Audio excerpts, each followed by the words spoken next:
Hello my dear students, तो welcome back. कैसे हैं आप लोग? यस, हम लोग ने फर्स्ट मॉड्यूल का चैप्टर 1, 2, 3 ऑलरेडी ख़त्म कर दिया है एंड आज हम लोग शुरू करने वाले हैं chapter 4 of our first module, जो है फॉरेन इन्वेस्टमेंट इन इंडिया।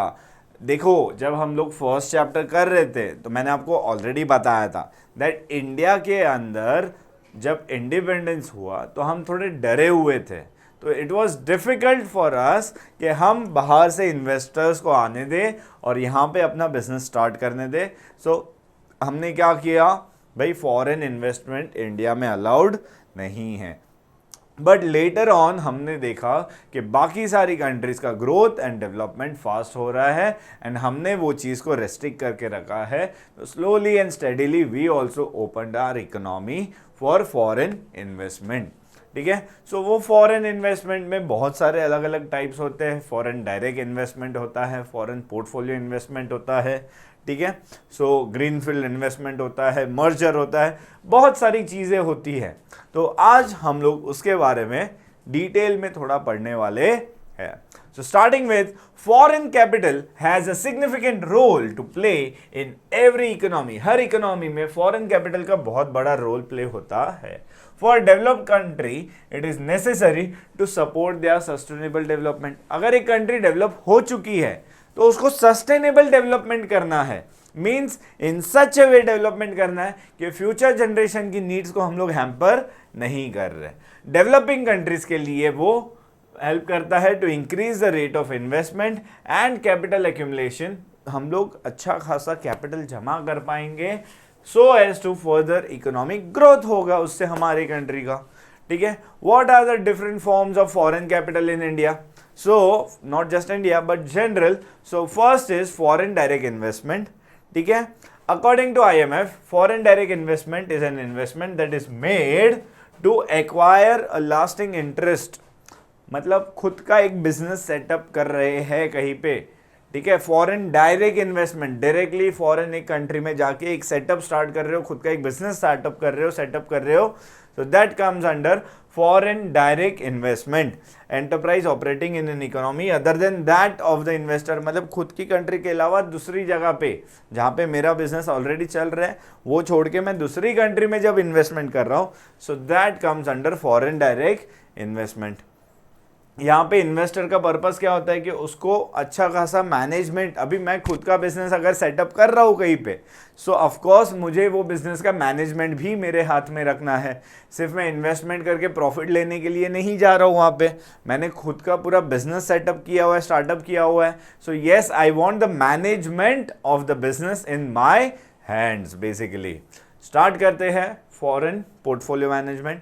ठीक है, foreign direct investment is an investment made by foreign individual और company in a productive capacity of another country. मतलब दूसरे की कंट्री में जाके हम वहां पे एसेट्स एक्वायर कर रहे हैं और वहां पे एक बिजनेस सेटअप कर रहे हैं। ठीक है, उसके बाद आता है foreign portfolio investment through foreign institutional investors, जैसे कि बैंक्स या other non banking financial institutions के थ्रू हम दूसरी कंट्रीज के अंदर इन्वेस्ट कर रहे हैं। Here the intention is not to enter into the management, rather the intention is to earn interest और good amount of returns on capital.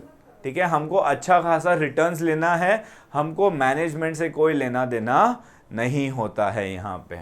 ठीक है, investing in foreign financial instruments is portfolio investment. ठीक है, financial instruments मतलब shares हो गए, debentures हो गए, उसमें जब इन्वेस्ट करते हैं फॉरेन कंट्रीज में, so that comes under foreign financial instruments में इन्वेस्टमेंट, फॉरेन पोर्टफोलियो इन्वेस्टमेंट जिसको कहा जाता है। बेसिकली ये कौन होते हैं? तो फॉरेन इंस्टीट्यूशनल इन्वेस्टर्स होते हैं।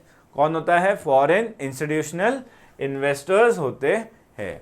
India in foreign financial, investing in foreign financial instruments is portfolio investment. Portfolio equity, yes, of course, shares flows have played an important role of providing finance to the firms. ठीक है, developing countries के अंदर equities में invest करके foreign institutional investors ने बहुत सारा पैसा डाला है।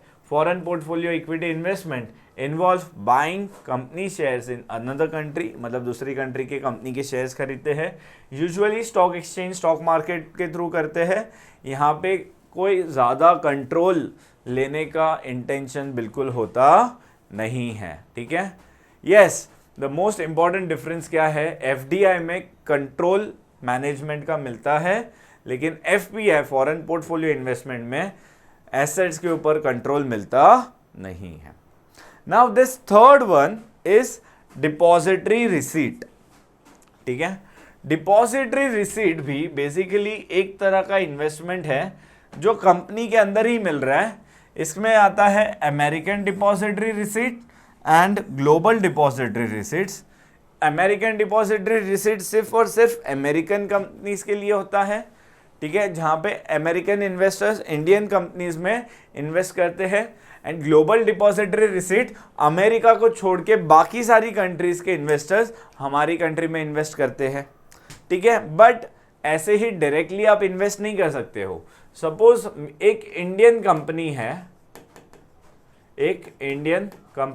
है जिसको पैसे की जरूरत है, ठीक है, वो अपने ऊपर एक स्टॉक एक्सचेंज रखता है, डिपॉजिटरी रखता है, rather better word will be stock exchange की जगह पे हम लोग बोल सकते हैं डिपॉजिटरी, ठीक है। सो इंडियन कंपनी, उसके ऊपर रहेगा डिपॉजिटरी इंडियन। सो ये डिपॉजिटरी फॉरेन की जो डिपॉजिटरी है इसके साथ टाइप होता है। एंड फॉरेन जो इन्वेस्टर्स होते हैं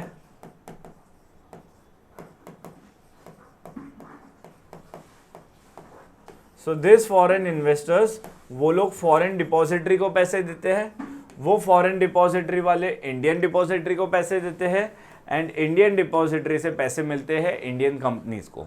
against that Indian companies depository को अपने शेयर्स देते हैं। ये शेयर्स डिपॉजिटरी खुद के पास रखता है एंड फॉरेन डिपॉजिटरी को एक रिसीट देता है, ठीक है, कि आपने पैसे इतने दिए हैं, उसके लिए रिसीट्स मिलती है। तो और वो रिसीट जब इन्वेस्टर को मिलती है, so this is called as a depository receipt, ठीक है, क्योंकि किसने आपको रिसीट प्रोवाइड की है, डिपॉजिटरीज ने आपको रिसीट प्रोवाइड की है, तो उसको हम लोग डिपॉजिटरी रिसीट बोलते हैं, ठीक है। इन्वेस्टर्स को यहाँ पे बेनिफिट शेयर्स के जैसे थोड़े बहुत बेनिफिट मिलते हैं, सारे बेनिफिट्स मिलते नहीं हैं। तो इसके अंदर दो तरह होते हैं, एक होता है अमेरिकन डिपॉजिट रिसीट जिसको हम लोग एडीआर कहते हैं। एडीआर के अंदर सिर्फ और सिर्फ अमेरिकन इन्वेस्टर्स इंडियन कंपनीज के अंदर इन्वेस्ट कर सकते हैं, फॉरेन कंपनीज इंडियन कंपनीज के अंदर। एंड दूसरा होता है ग्लोबल डिपॉजिटरी रिसीट, जहां पे अमेरिका छोड़ के बाकी सारी कंट्रीज यहाँ पे इन्वेस्ट कर सकते हैं, ठीक है। तो आई होप ये सबको क्लियर होगा। And Indian ADR is a negotiable certificate, ठीक है, एक तरह का एक सर्टिफिकेट है issued by US bank against the domestic shares, हमारी कंपनी के शेयर्स के अगेंस्ट वो लोग वहाँ से एक सर्टिफिकेट देते हैं वहाँ के लोकल अमेरिकन जो इन्वेस्टर्स है उनको। GDRs are listed and traded on one or more international exchange except in USA, ठीक है। ADR जो होता है वो सिर्फ और सिर्फ अमेरिका में होता है, GDR जो होता है वो अमेरिका छोड़ के सारी कंट्रीज में होता है, ठीक है, ओके।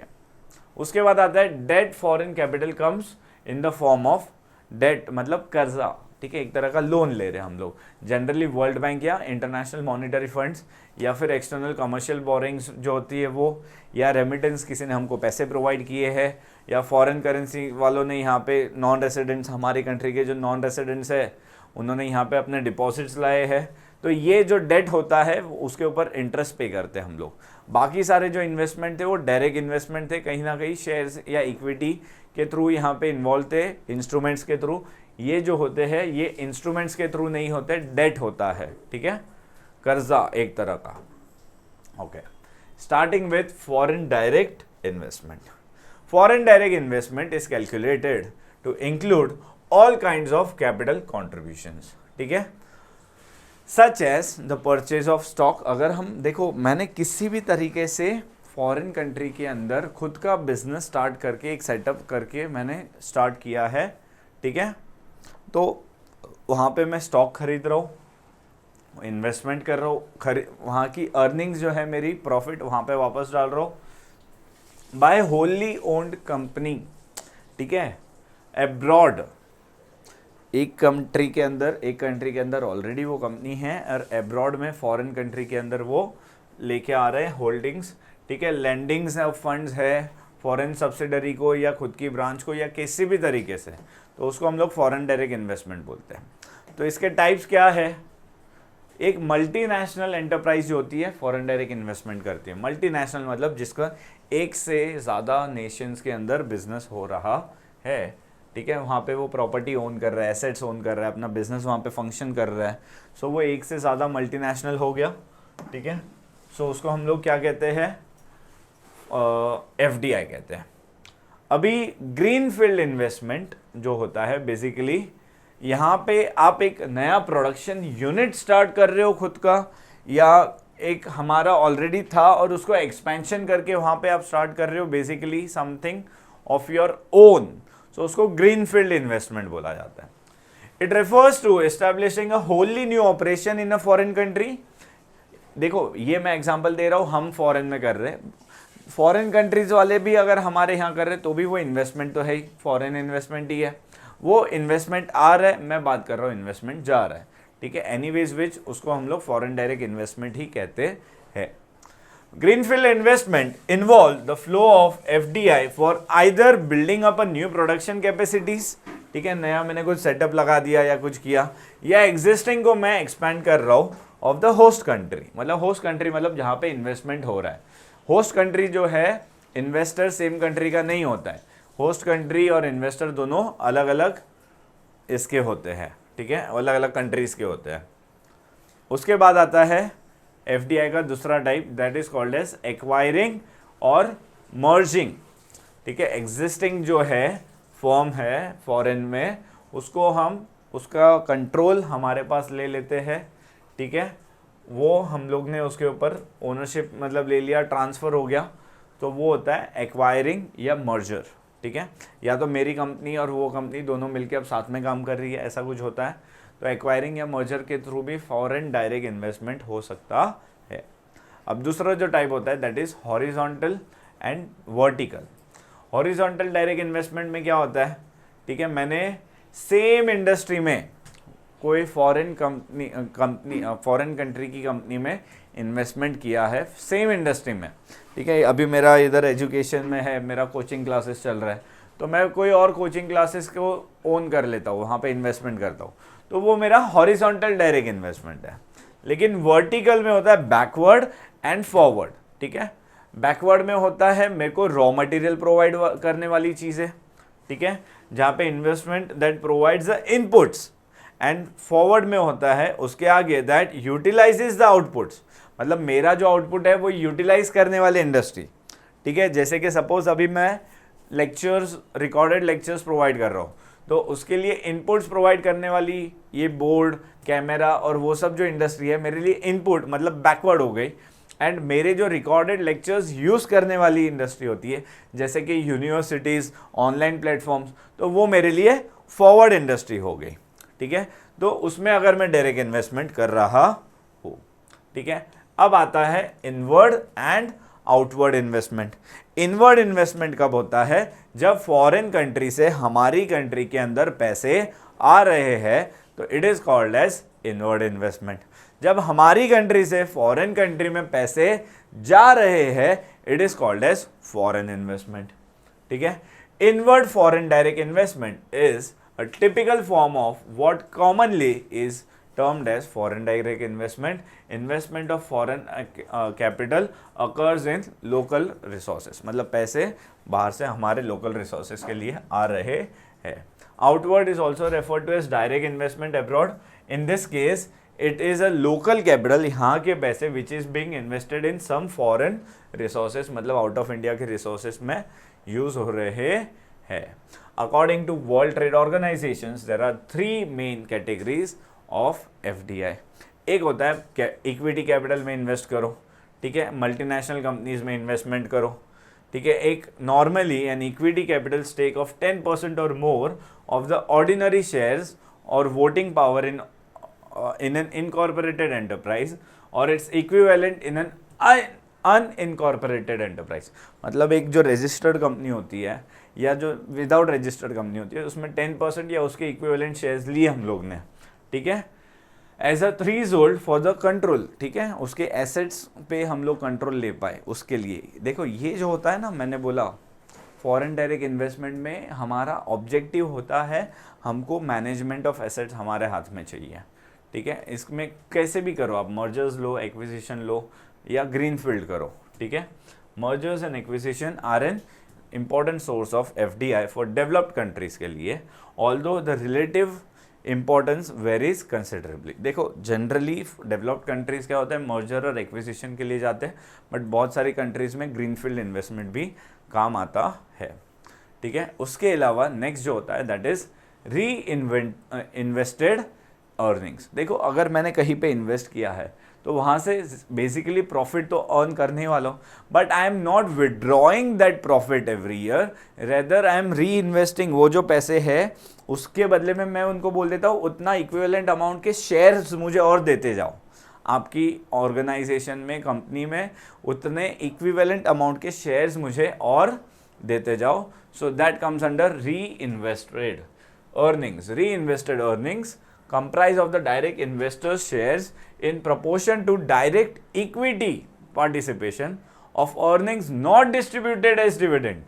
ठीक है। जो पैसे आपने एज अ डिविडेंड डिस्ट्रीब्यूट नहीं किया है, रेमिट नहीं किया है, लोगों को दिया नहीं है, उसके बदले में आप उनको शेयर्स दे देते हो, सो दैट इज री invested earnings. Okay, I hope यहां तक क्लियर है, ठीक है। तो अभी ये फॉरेन डायरेक्ट इन्वेस्टमेंट करने से होस्ट कंट्री, मतलब जहां पे पैसे आ रहे हैं, उनको क्या बेनिफिट होता है। सो इंक्रीज इन्वेस्टमेंट, सीधी बात है भाई, पैसे ज्यादा आ रहा है, इन्वेस्टमेंट, प्रोडक्शन बढ़ेगा, एम्प्लॉयमेंट बढ़ेगा, बहुत सारे बेनिफिट्स होते हैं।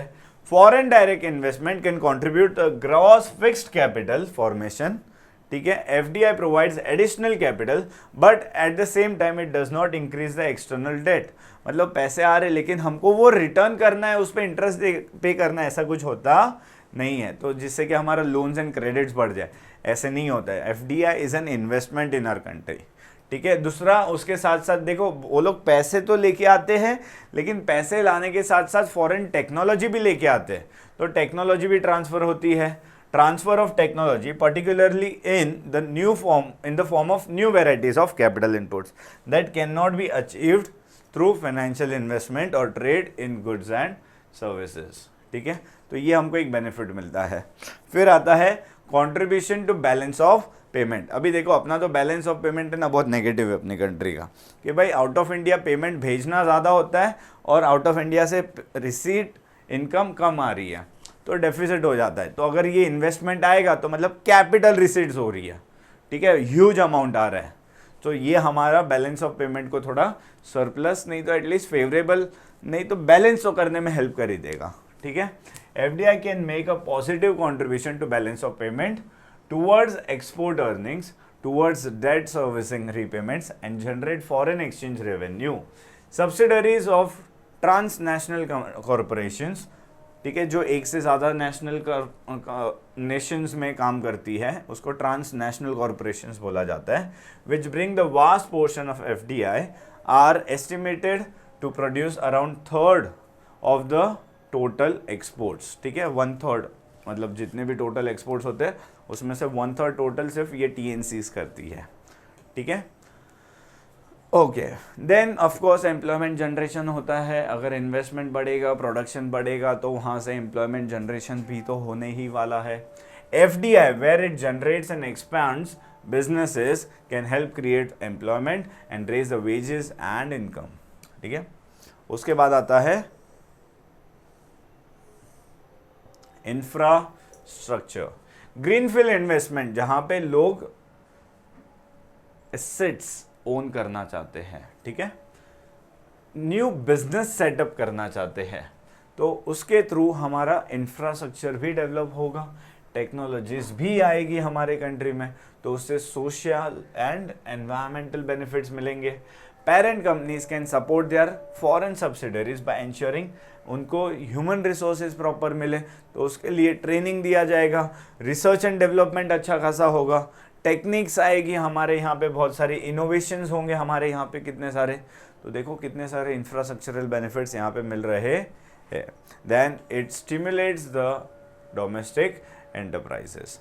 अभी देखो अभी क्या होता है, डोमेस्टिक एंटरप्राइज आर थोड़े सेफर साइड, बट जब फॉरेन से इन्वेस्टमेंट आएगा, फॉरेन बिजनेस यहाँ पे आएंगे, तो कंपटीशन उनका बढ़ जाएगा। So they will also be थोड़ा उनको होगा कि भाई अच्छी क्वालिटी हम भी प्रोवाइड करें, सो दैट हम भी कंपटीशन में बने रह सकते हैं। फिर इंपोर्ट सब्स्टिट्यूशन, पहले जो गुड्स हम लोग इंपोर्ट करते थे, अब हमें वो गुड्स इंपोर्ट करने की ज़रूरत नहीं है, हम लोग सब्स्टिट्यूट करके यहाँ पे ही वो गुड्स बनाएंगे। स्टिमुलेट एक्सपोर्ट, अभी हम लोग इंपोर्ट करना तो बंद कर देंगे, लेकिन उसके साथ साथ हम लोग क्या करेंगे, एक्सपोर्ट्स के लिए गुड्स बढ़ाएंगे हम लोग, ठीक है। ज़्यादा से ज़्यादा हम लोग प्रोड्यूस करेंगे so that we can also export goods, उससे हमारा बैलेंस ऑफ पेमेंट भी इफेक्ट अच्छा खासा आएगा, ठीक है। फिर कंपटीशन क्रिएट होगा, जो अभी मोनोपोली क्रिएट करके रखा है, तो उससे मोनोपोली ब्रेक हो जाएगा एंड मोनोपोलिस्टिक कंपटीशन आएगा, जिससे ऑफकोर्स कंज्यूमर्स को ही बेनिफिट होने वाला है। फिर ह्यूमन कैपिटल डेवलपमेंट होगा, जैसे मैंने बोला कि यहाँ पे ट्रेनिंग प्रोवाइड की जाएगी, वहाँ पे इनोवेशंस होंगे, तो उसकी वजह से हमारा जो ह्यूमन कैपिटल है वो भी काफ़ी डेवलप होगा, ठीक है। होस्ट कंट्री के बेटर मैनेजमेंट स्किल्स सीखेंगे। फिर रेवेन्यू जनरेट होगा, प्रॉफिट तो आएगा ही हमारे यहाँ पे, ठीक है। सेक्टर्स जो हमारे हैं डिफरेंट जिसके अंदर इन्वेस्टमेंट हो रहे, वो सेक्टर्स भी डेवलप होंगे। रिसोर्स भी हम लोग बेटर एलोकेट कर पाएंगे, एक्सप्लॉइट कर पाएंगे, यूटिलाइज कर पाएंगे। फिर आता है growth of production and revitalisation of current capacities है, वो हम लोग और बढ़ जाएगी। And access to better management techniques and practices जो फॉरेन में यूज़ हो रही है, वो हम लोग हमारी कंट्री में लेके आ पाएंगे, जिससे हम लोग और अच्छे तरीके से बिजनेस को मैनेज कर पाए। Okay, so next answer is cost of FDI to host countries. मतलब अगर मेरी कंट्री में फॉरेन डायरेक्ट इन्वेस्टमेंट आ रहा है, तो उसका मुझे क्या कॉस्ट है, मतलब कहीं ना कहीं नुकसान क्या हो रहा है या मैं क्या बेयर कर रहा हूं। सो फर्स्ट थिंग इज, सबसे पहले मुझे कंपटीशन फेस करना पड़ रहा है। मेरी जो डोमेस्टिक प्रोड्यूसर्स है, डोमेस्टिक कंपनीज है, उनको फॉरेन कंपनीज का कंपटीशन फेस करना पड़ रहा है। Okay, next is balance of payment मेरा नेगेटिव भी होता है, बिकॉज जब फॉरेन कंट्रीज यहाँ पे अपना बिजनेस सेटअप करेगी, तो ऑफकोर्स वो लोग प्रॉफिट यहाँ से लेके जाने भी वाले हैं। ऑफकोर्स वो लोग वहाँ से गुड्स इंपोर्ट करेंगे, ठीक है। हमारी कंट्री में अगर हम लोग रॉ मटेरियल वो सब इंपोर्ट करेंगे उनके लिए, तो हमारा बैलेंस ऑफ पेमेंट वापस नेगेटिव जाने की चांसेस है।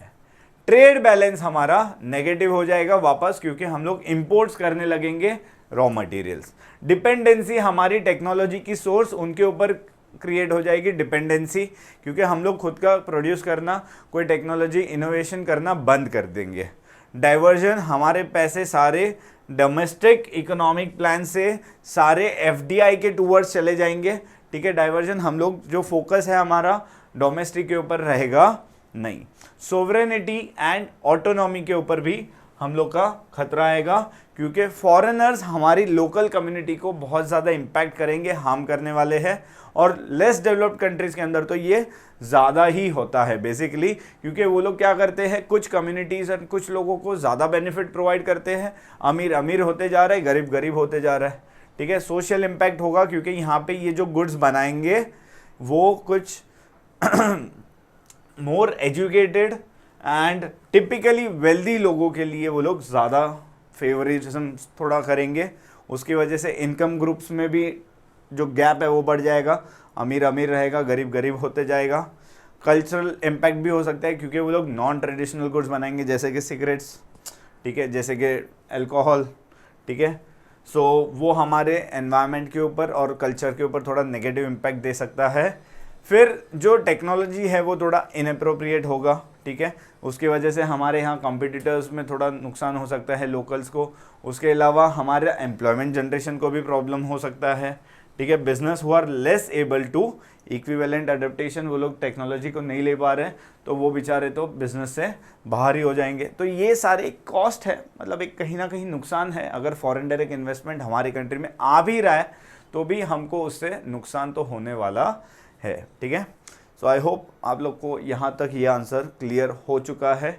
इसी के साथ हमारा फॉरेन डायरेक्ट इन्वेस्टमेंट का पार्ट यहाँ पे कंप्लीट होता है। अगर आपको वीडियो अच्छी लगी हो तो लाइक करें, शेयर करें एंड सब्सक्राइब करें। Thank you so much everyone, see you all in next class.